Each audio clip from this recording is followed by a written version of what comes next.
welcome to this edition of the podcast. We're going to be talking about the transition from graduate school to first academic position. And so in addition to Donnie Davis and Josh Hook, we're joined by Stacy McElroy. So Stacy, thanks for joining us today. Yeah, thanks for having me. So we're going to have a little bit of a conversation about how to navigate that transition. And I was just wondering, maybe it would be helpful if we all just started off by talking a little bit about what our transition from graduate school to assistant professorship was like. And if you want to, Stacy, since you're the guest, you're more than welcome to take the lead here. Sure, I can get us started off. So I think in some ways my transition was softened by having a postdoc with Donnie prior to going into an assistant professor position. So that gave me an opportunity to, start collecting some data and really crank out publications, which I think gave me a buffer, right? Like I didn't have to be as worried or anxious about collecting data and writing during my first couple of years here in this position. So that's been really nice. Another thing is it gave me exposure to developing courses and teaching. I didn't do a ton of that as a grad student, and it is a huge task, it's a much bigger undertaking than I would have ever imagined it to be. So getting a little feeling for what that is like and sort of learning how to smooth out some of the kinks before actually, diving in and needing to do 2 course preps per semester was really, really helpful. And just for all of the listeners, remind us what year you are in your assistant professorship. Yeah, so I am in my second year. Great. So you've got the best view of this. I mean, you're the closest to it. Right, yeah. Yeah, the rest of us have either glorified it or, it's one of those like we walked both uphill both ways in the snow kind of problem. So. That's right. But yeah, post tenure has a little bit of a different look. Josh, what about you? What was your transition like? It was pretty hard. But I think it was, it was interesting looking back. I felt like the research part of it was not that tough for me. And I think part of that was working with Dr. Worthington at VCU. I felt pretty well prepared in terms of getting my own research program off the ground.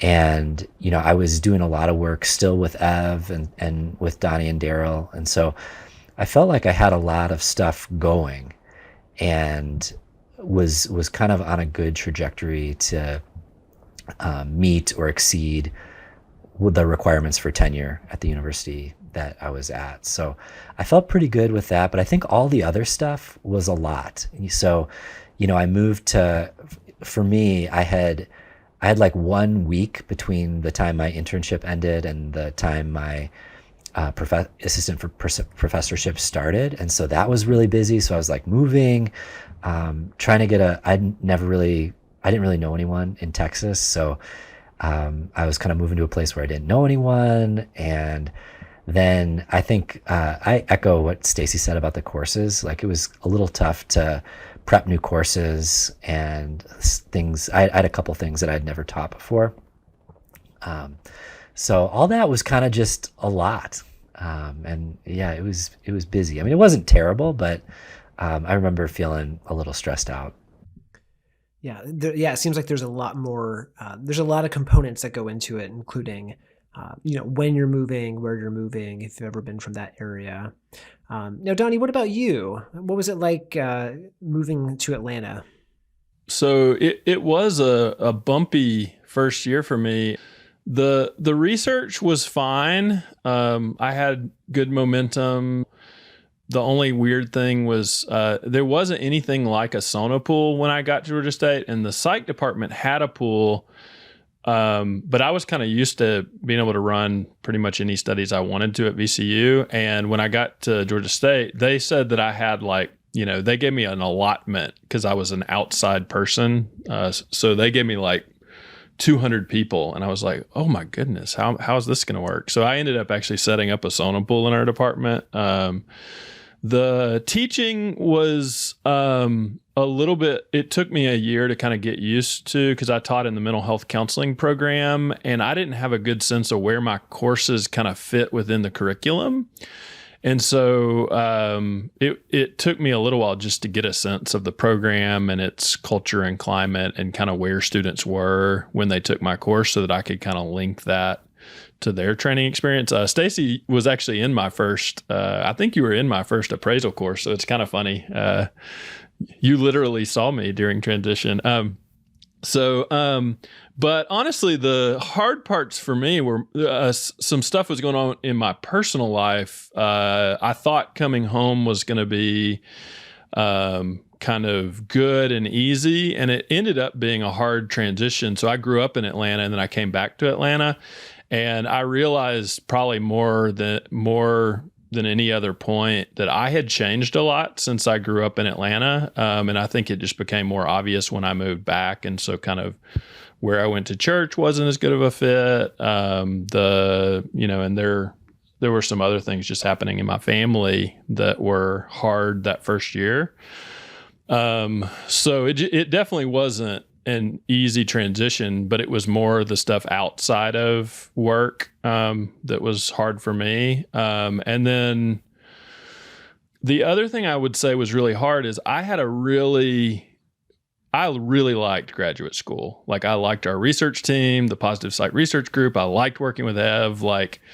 Honestly, it was kind of a highlight probably of my life to that point. To kind of get to be part of that team and to work with Ev was really cool. And so I felt pretty lonely, honestly. I don't know. I don't remember when I realized it, but I didn't have a team yet. And there really wasn't anything like that environment in my department yet.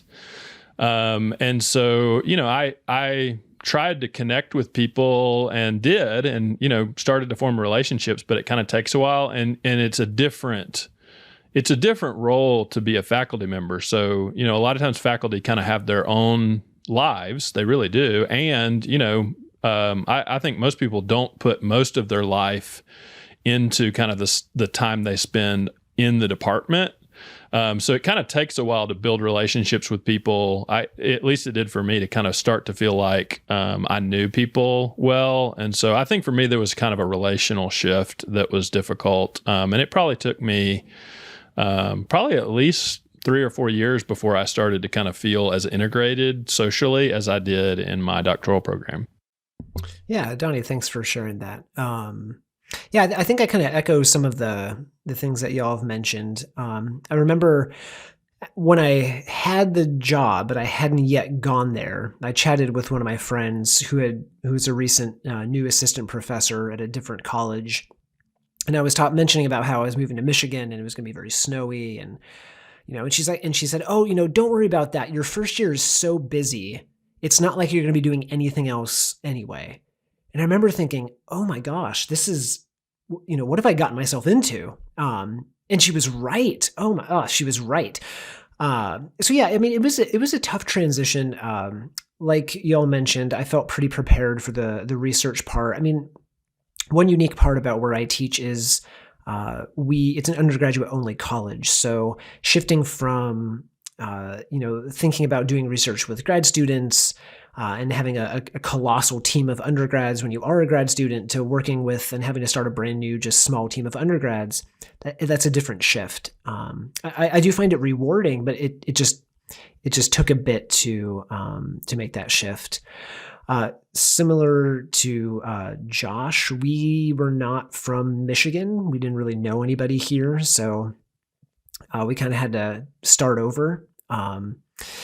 Getting used to the weather was different.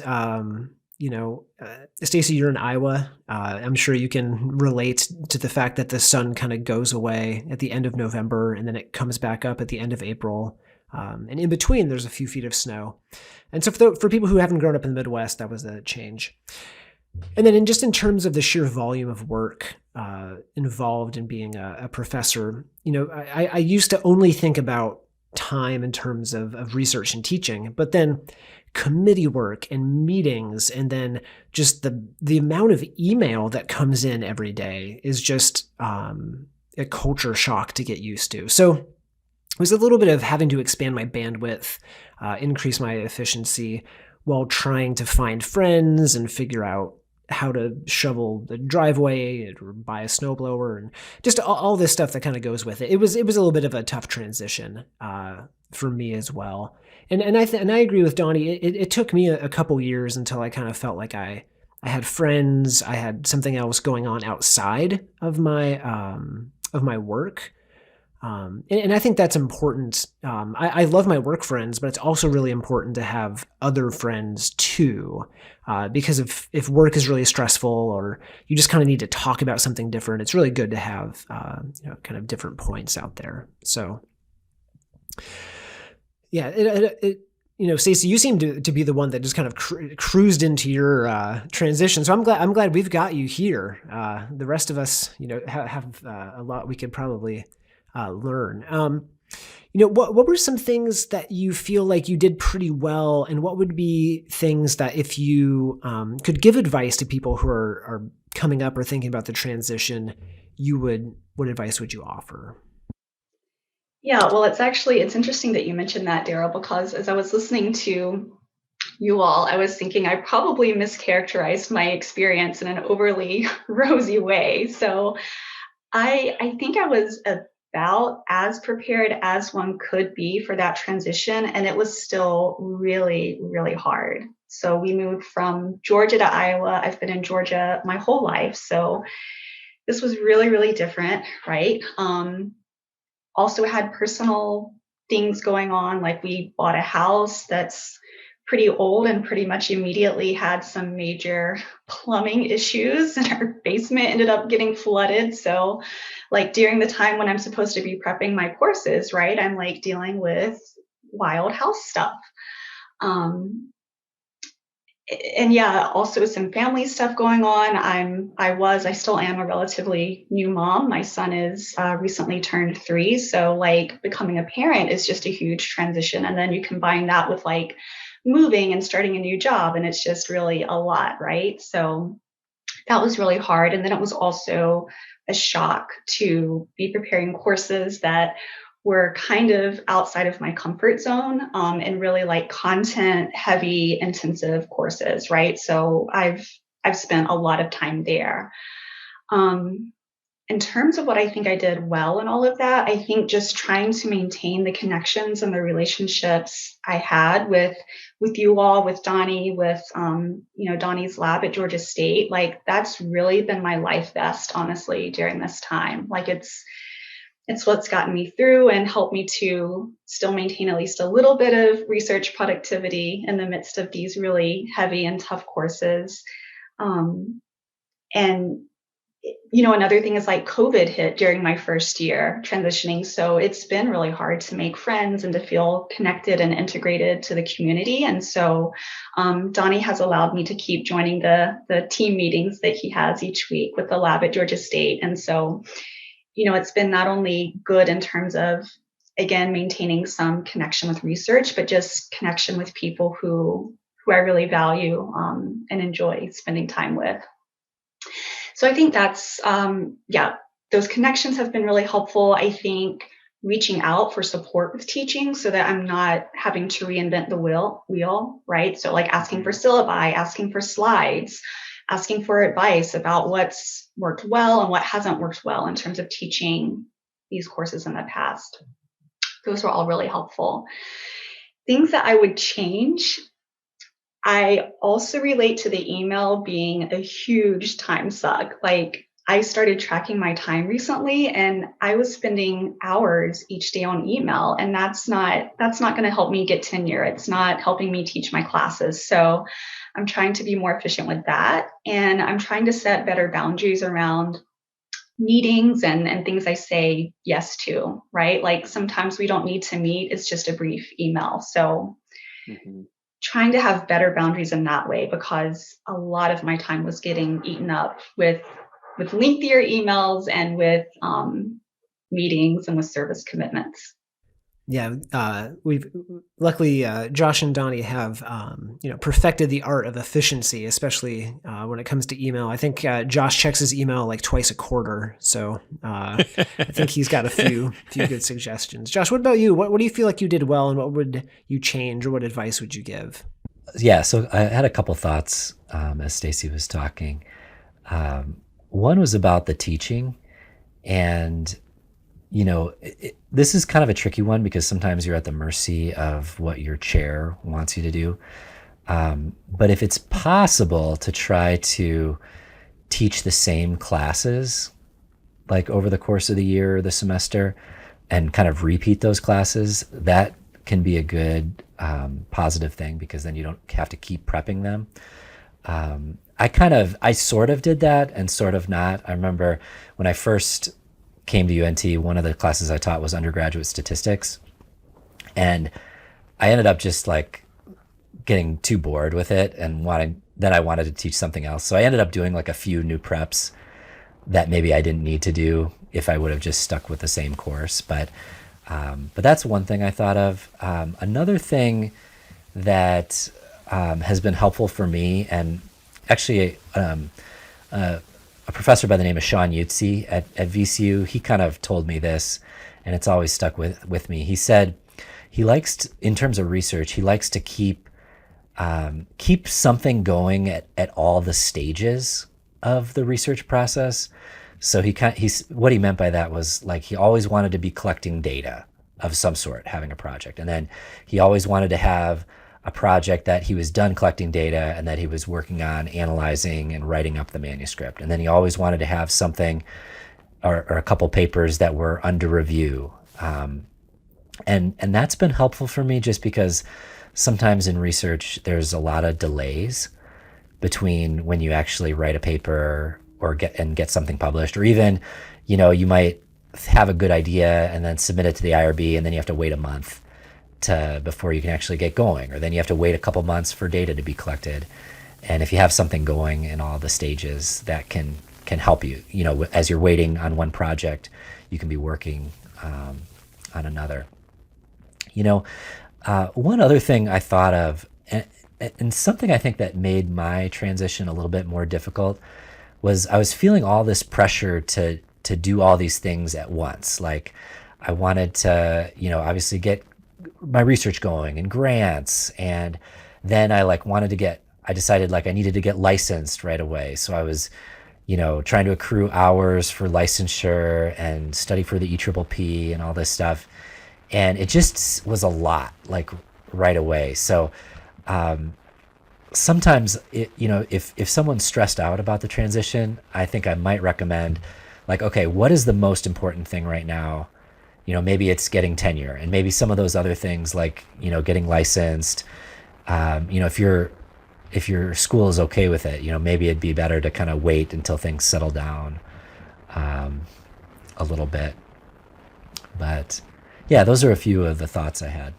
The other thing I wanted to mention, I remember at UNT, we had this mentorship meeting where all the pre-tenure folks got together.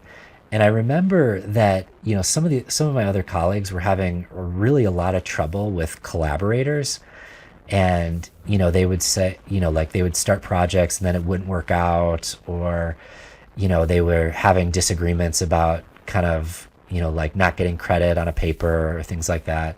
And it just seemed really challenging. And that's one of the things I was really grateful for starting out, is I had a good group of collaborators that we worked well together and didn't really have a lot of those kind of issues. So I think that can be really helpful too, in terms of, can you get a good group of collaborators who are maybe in your stage, all, really trying to crank things out. Yeah, thanks, Josh. What about you, Donnie? What would be things that you would change, advice you would give, or any reflections on things you think you did pretty well? Yeah, thanks. Yeah, I think in a lot of ways, the transition to my career and especially the research program, I think that actually went pretty well. And I was trying to think about some of the things that went into that.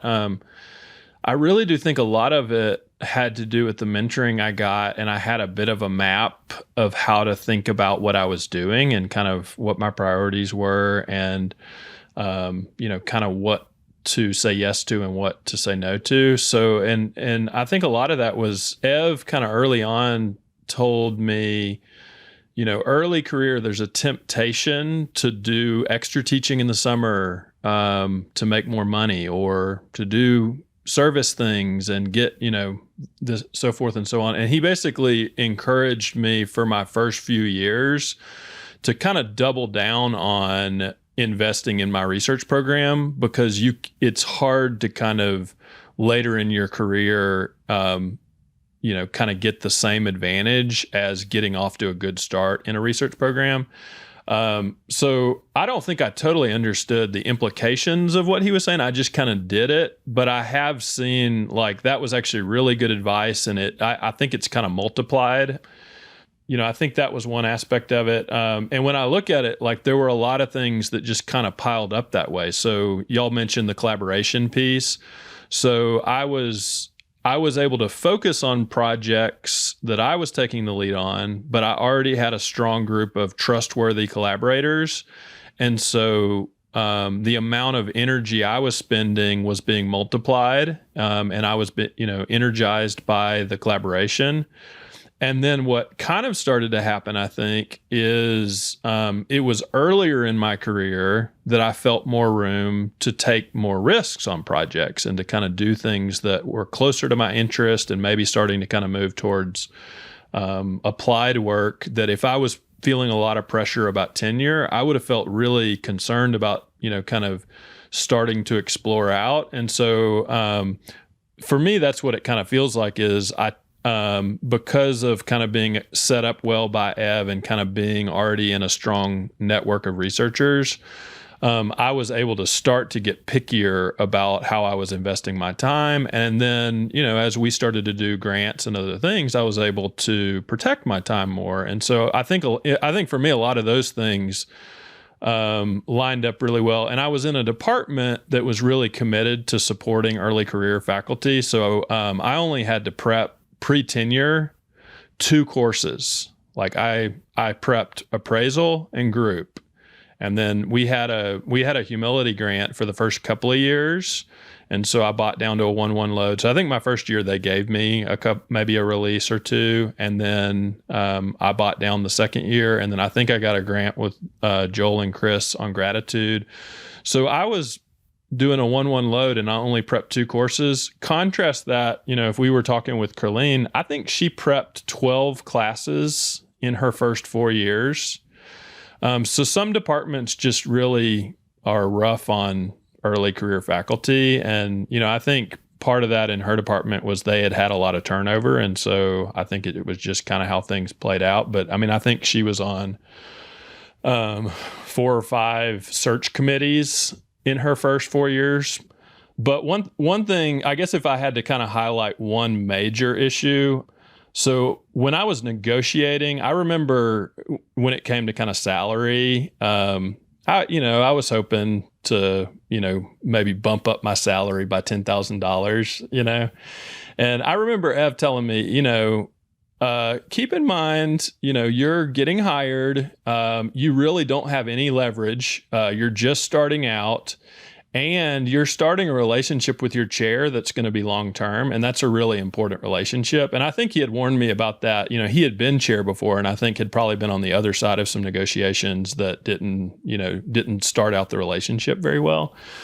I really, I took that to heart. And honestly, I think that's probably the biggest thing that I think the biggest thing I did well is like I have tried to have a trusting relationship with my chair, and I think we've basically added only pluses to our trust column, and that has been, I think a positive for both of us, that we basically have just only grown our trust for each other. And so as I got further along and was, taking more risk in terms of grants or trying to do new things in terms of my role in the department, I think I just felt a lot of support from him, and he, I think he has consistently felt support from me. So in terms of things that I didn't do well, any energy that I wasted kind of trying to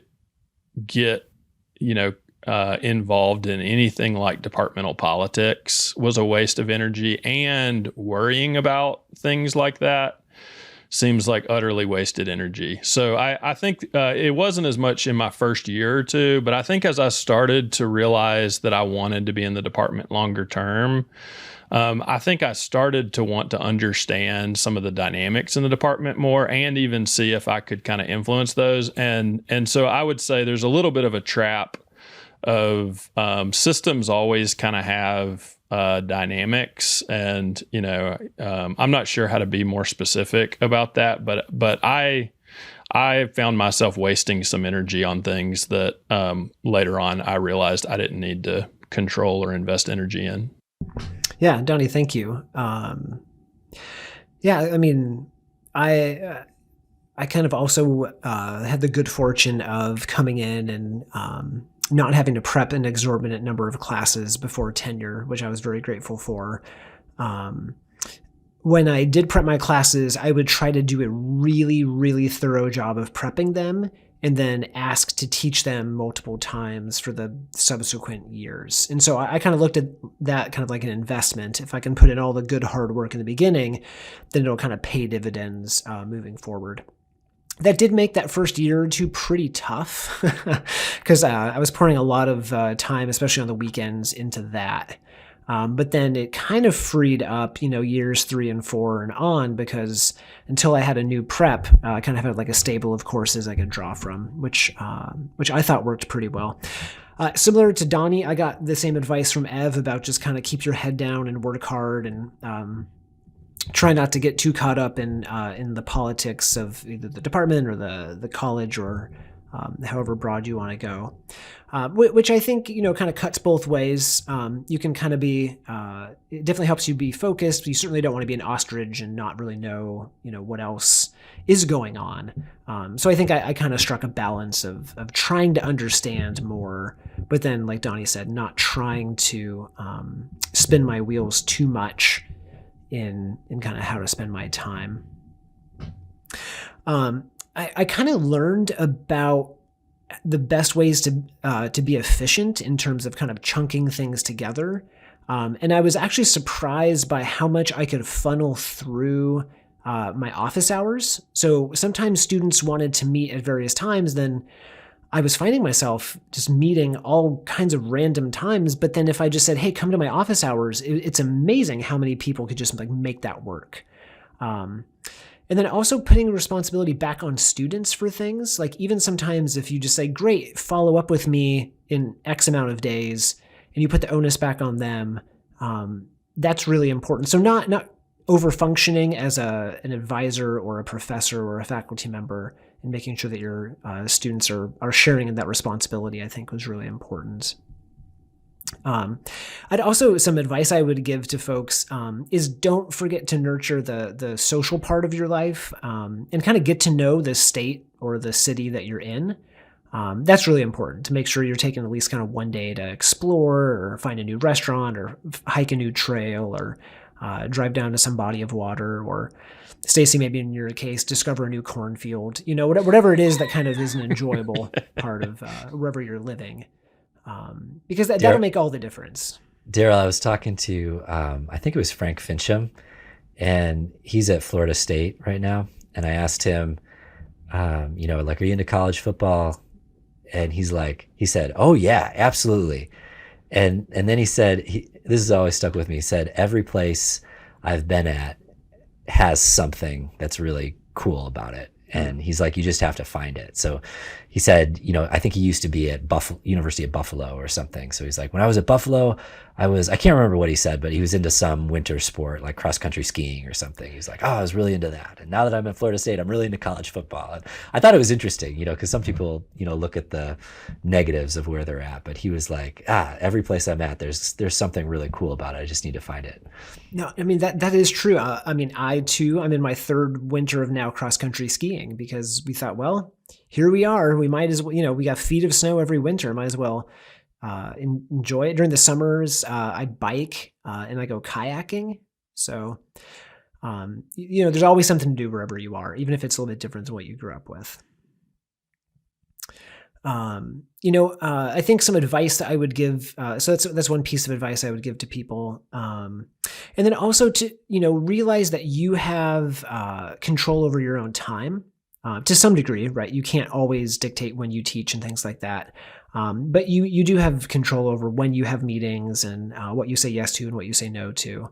And I agree with Josh. It's okay to start off slow, especially if you're kind of unsure about different dynamics or how what it might be like to work with different people. It's always okay to kind of move slowly. I also tried when I got there to make sure I was very clear on what was required for tenure so that I could prioritize those types of things. And once that's clear in my mind, I felt like it was a little bit easier to know what to say yes to and what to say no to. One thing that I think grad students have to get used to, and postdocs as well, is handling a shift in leadership and learning how to delegate.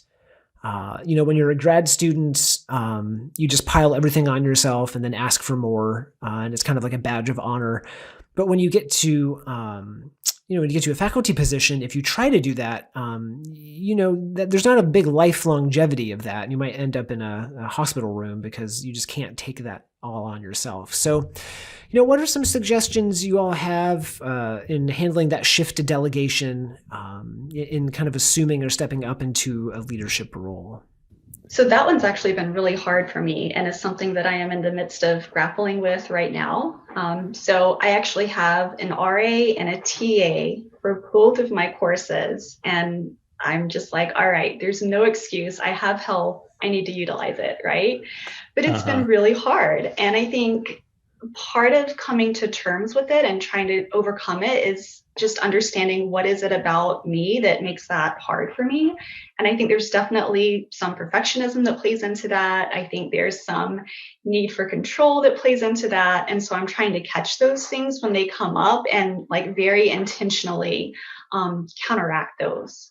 So, for example, today I caught myself doing that. I was working on prep for my personality assessment course, and next week students have a quiz. And I was about to put those quiz questions in, and I'm like, why am I going to spend 30 minutes on doing something that my TA could totally do completely well, right? So little things like that, trying to really understand what is it that I maybe need to be responsible for as lead for the course, and what is it, what's something that a TA could do. And the other thing I'm trying to be more aware of is just kind of how I got to where I am now. And Donnie, I absolutely credit you with that. You gave me so many opportunities to be involved in course development and, really helping with the management of research projects. And I'm sure you knew I was not going to do it perfectly, but you gave me those opportunities to make mistakes and then to learn from those. And since being a mentor is something that's really important to me, I'm trying to adopt some of that mindset and letting my students take on those projects, accepting that they're not going to do it perfectly, but that it can be a really good learning experience for them that can serve them well as they transition on to the next phase of their career. Yeah, no, Stacey, I really like that, because what you've kind of highlighted is the ability to delegate is kind of part of the teaching process, right? Because you're giving students the space and the responsibility to step into learning some of those things. I can resonate with you. Sometimes it just feels easier. It's a little bit more anxiety relieving in the moment, just to know okay, my quiz is made. At least I made it. As opposed to writing the email for 12 minutes, detailing how to do everything. But that's also, it's also important. So I'm glad you shared that. Josh and Donnie, what about you all? What do you think about this? Yeah, this is something I've struggled with too. I think not quite as much with teaching and having a TA. I think that's maybe has been a little bit clearer for me in terms of, they can do this, they can do the grading, they can do. So that's been a little bit easier for me to kind of differentiate those roles and delegate.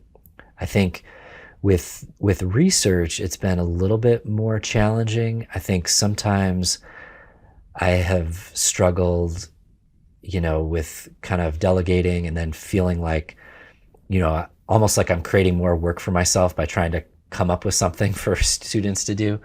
So that's been a little challenging. And then I think the other struggle that I've had sometimes is like rescuing graduate students too much or kind of doing too much for them.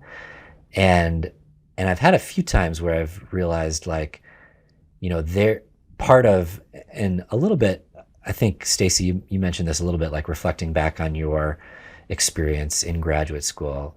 And there were times where I really struggled through something, but I wouldn't have really learned how to do it if I hadn't kind of gone through that process.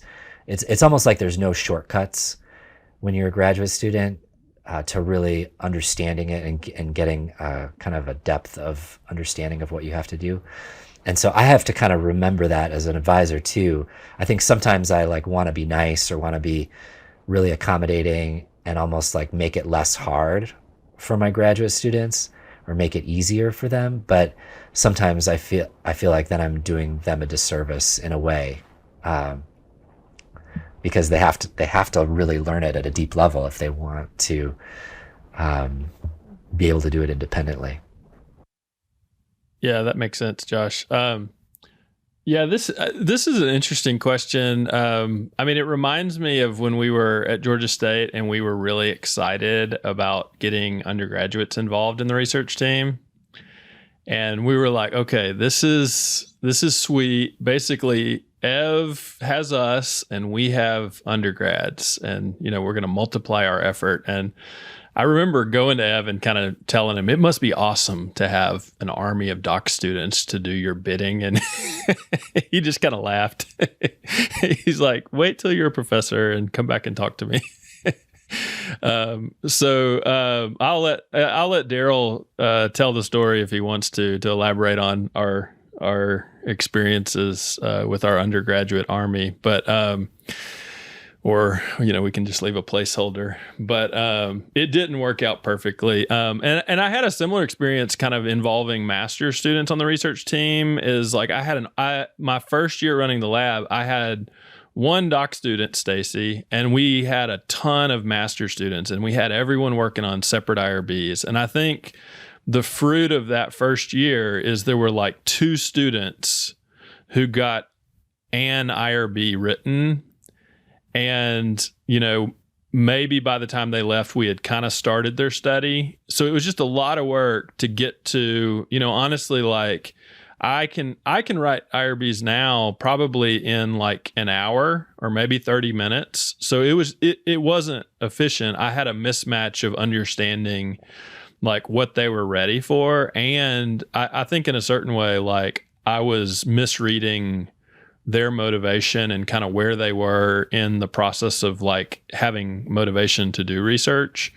For me, it's just really been a trial and error process. If I had to simplify what seems like I was learning, I think it probably has to do with boundaries a little bit. There's a like classic Harvard Business School article called "Who's Got the Monkey?"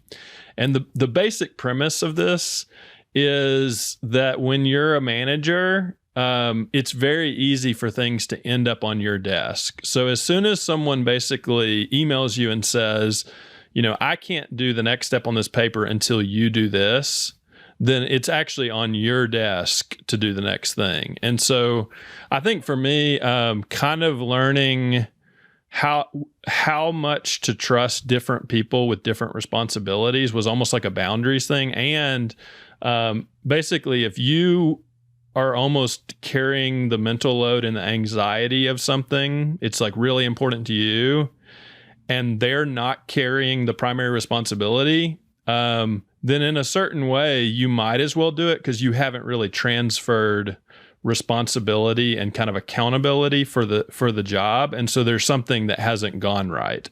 And I think for me, it kind of took a while to learn how to hand things off really, and then how to actually support people to do that well. And I mean, there's just lots of parts where you can just kind of not quite do that right. One is you hand something to somebody, but they really didn't ever want to do it. And so I think for me, like a basic principle, I mean, Stacy kind of mentioned that she felt like she had opportunities to take leadership on projects. That's what it sounds like when it's going well, is you basically have partnerships where people are wanting to take advantage of new opportunities and learn new things, and your role is to support them to be successful in that, and they're making the decisions, and basically your job is to help them anytime they're kind of getting stuck on something or kind of want to get feedback so that they can make a better decision. What it looks like when it hasn't gone well is you're checking in regularly, and basically nothing will happen unless you check in, and basically the person will move it forward 2 inches until you check in again. So I think for me, it almost felt like a boundaries thing. And to be honest, I guess the principle that I've started to go by is I just carefully read trust in the relationship. And so when there's a relationship that's going well, and there's a good collaboration, I give more energy and more responsibility. And so I think I've gotten better about kind of giving people a chance to kind of do something that I'm not dependent on. And then I kind of gauge what the investment level is and kind of what the trust level is. And then if I have reason to kind of build on that trust, I do. And if it doesn't go well, I don't carry a lot of frustration because I kind of started with something smaller. So I would give that advice with delegation is don't delegate your most important things to relationships that are untested, because that's just going to leave you frustrated. And then it starts a bad dynamic where you're kind of almost protesting and trying to control something. It can kind of cause a bad dynamic. And thankfully, I don't think I've got into many relationships that kind of had that feel. But it's not fun. And if your relationship in delegation is going down that path, honestly, I would say try to end the relationship, at least like your reliance on the person to do something they don't want to do and you're feeling like you're having to push them to do. That's probably not going to get better. Yeah, Donnie, I think that's really good advice about sorting out the amount that you can trust people and maybe starting them small. That's something I had to calibrate when setting up a research lab with undergraduates. It's trying to get a sense of what can they do, what are their skill sets, what are their interests. And some aren't as interested as others, some aren't as prepared as others. And I usually have students kind of pass a test or a hurdle, for example, to show investment and to show skill before we kind of go down a further path of more trust and more investment. So I think that's really good. Also with delegating when it comes to teaching assistants, again, I'm at an undergraduate college that only has undergraduates, so it would be undergraduates grading other undergraduates' work. So I can't always shift the grading that way. So being creative and kind of what some of that delegation looks like has been a challenge for me. But I think some of the advice that you all share is really good for folks who are thinking about what it's going to look like to assume some of those leadership responsibilities and the importance of delegation. And I think delegation is really important when it comes to handling the increased workload that comes along with being a new assistant professor.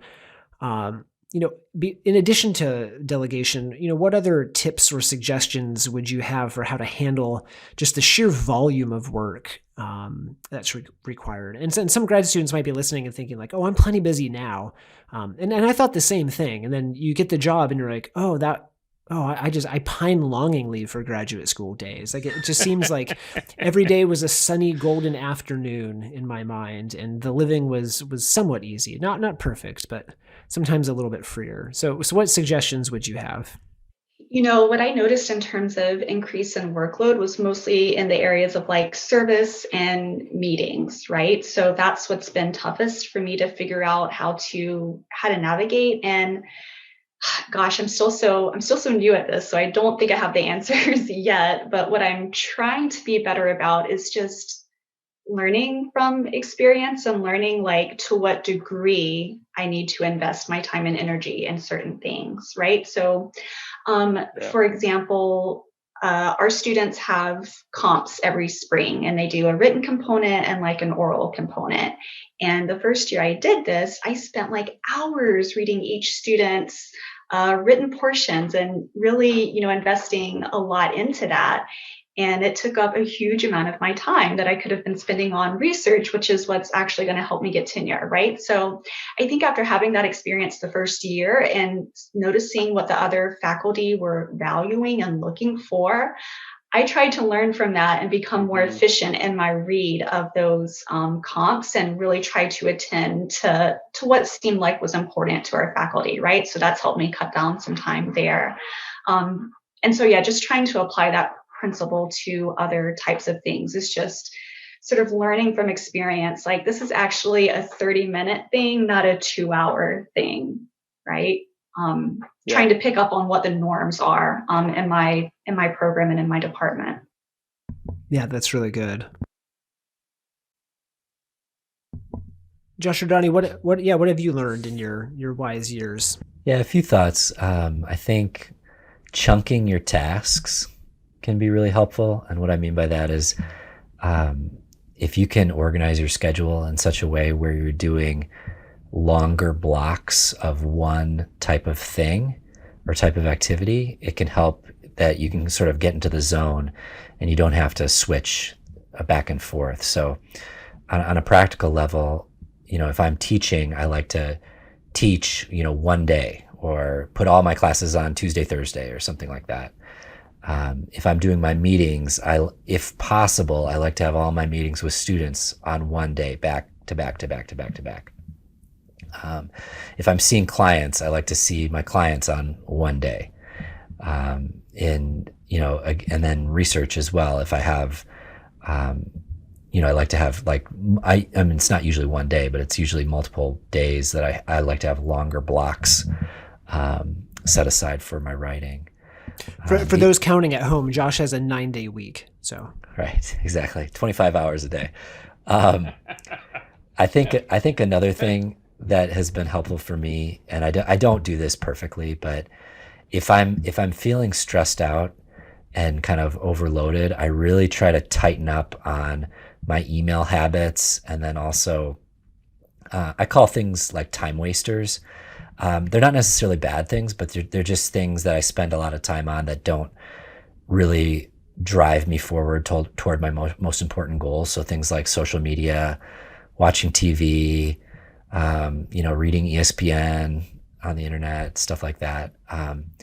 I think for both email and time wasters, if you can treat those activities as something that you schedule in and do for a prescribed period of time, rather than just having them be kind of things that pop up and you do sort of whenever, you will find that you'll be a lot more efficient. I remember kind of how I realized this. I was doing a book project with Donnie and a couple other folks, and we had a deadline. I think it was the end of May, and we had all like done our chapters, and it finally got back to me, like everyone's chapters, and it was like a few weeks before the deadline. And I remember reading through it. It's like a few hundred pages, and thinking, this book is not good. Like, these chapters are not in good shape, and I am going to have to read through the whole thing, edit them. The references are not in good shape. We had tried to, one of our colleagues had said, like, one of his graduate students was going to go through and do all the references. And so he did that, and they weren't right. Like, there were a lot of problems with them. So I had to like read all the references and double check everything. And I had this like panic moment, and I was like, I'm not going to get this done by the deadline. There's no way that I'm going to be able to do this in the next 3 weeks. And I really like tightened up. I checked email once a day. I went on Facebook once a day, Instagram once a day, Twitter once a day. I didn't watch TV. And I got everything done fine, like with a couple days to spare. And I was just amazed at how efficient I was. And I mean, I couldn't keep that up, for my whole life, just because it was such an intense time. But the principle is still there. Like, you would be amazed at how much time you waste, most of us anyways, on TV, checking Facebook, having email open all the time. So if you're feeling overloaded, I would really strongly encourage thinking about being more disciplined with some of those things.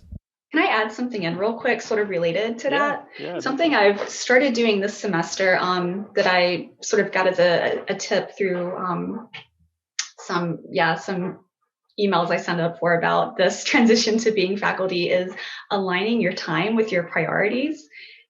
So for example, I'm on like a 40-40-20 sort of format with 40% for teaching, 40% for research, and 20% for service. And so I've started tracking my time and like color coding things into these blocks that align with those three priorities. It's helped me see like how I'm spending my time and where I need to shift things. I feel like I've been so much more productive this semester, and I don't feel like I'm just busy all the time, but it's like, what am I getting done? Right now, I actually know I can see it in front of me. Yeah, no, that's great. Donnie, what about you? How did you handle the increased workload? Yeah, I think I resonate with a lot of things that y'all have said already. And I mean, I'm realizing some of what we're talking about is very similar to what we talked about with the time management conversation.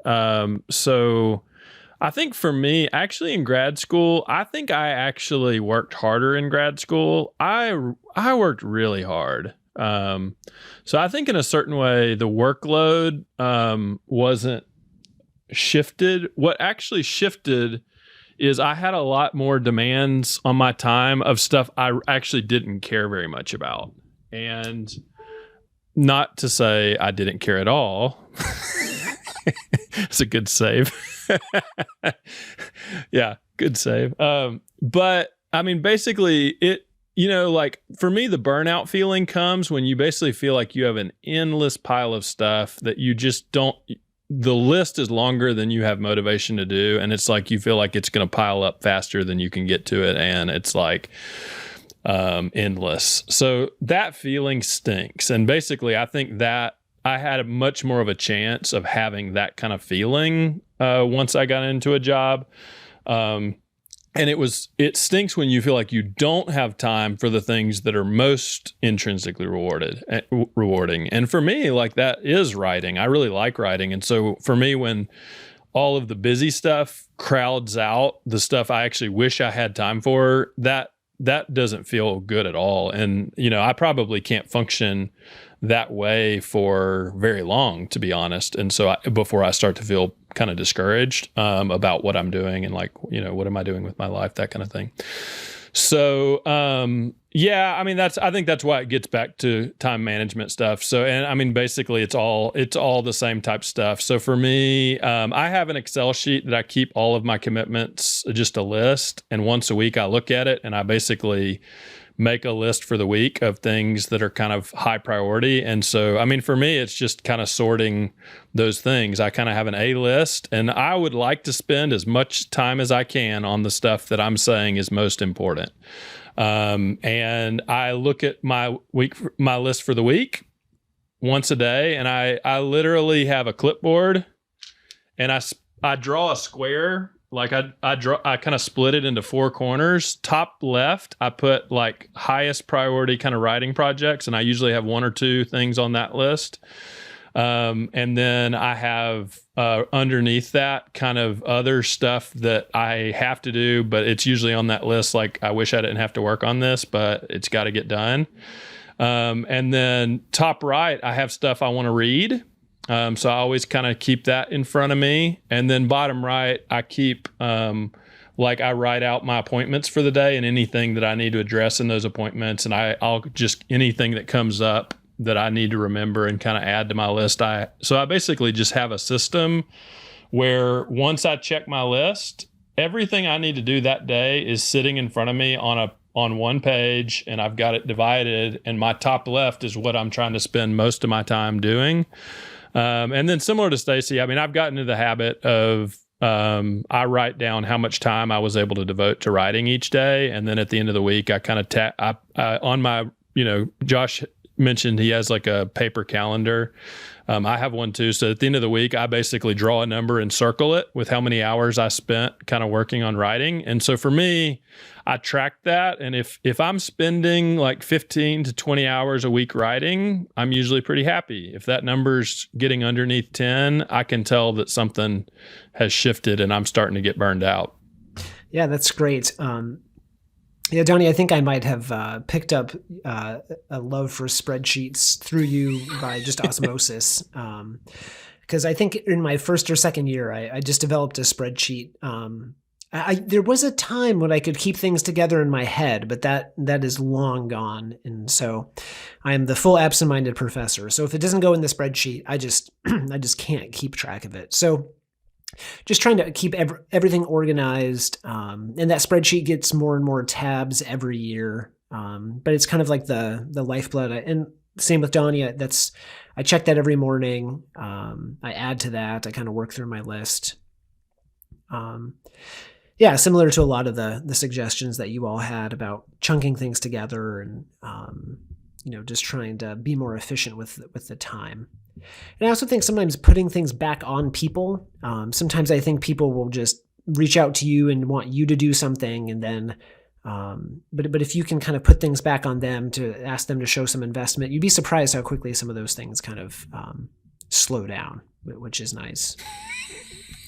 We're kind of coming up on an hour here, so maybe we could end with if everyone would just share maybe one or two or maybe at most 3 landmines for people to watch out for in their transition. Maybe we can have Stacy go last. So since she's so new, we can, she can be thinking of the right way to respond while Josh and Donnie and I could kind of bring some of those up. Josh, what would you say? What would be some landmines for people to watch out for? Yeah, 2 of them come to mind, and I don't know how new these are. I think we've talked about them before today, but one would be don't get involved in department politics. It's just a energy drain, and usually, the systems are tough to move. So that's one.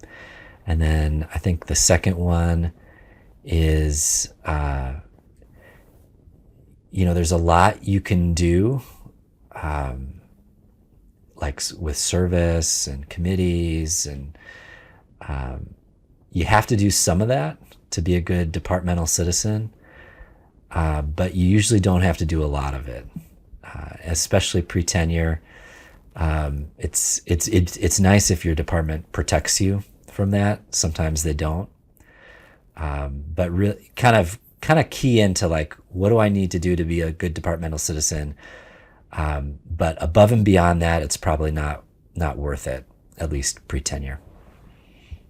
Yeah, thank you. Donnie, what about you? What landmines have you detected?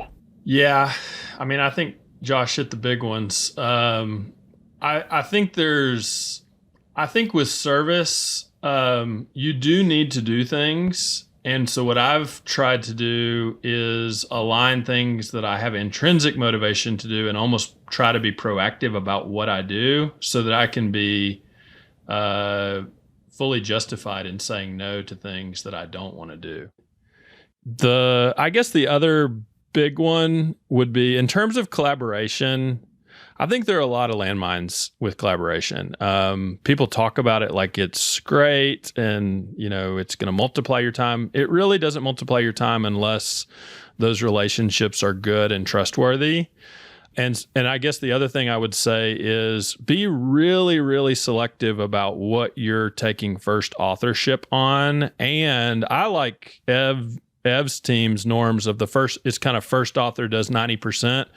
So basically, you've got projects that you're giving your primary time to, and it's because they were really high on your list and you really want to do them.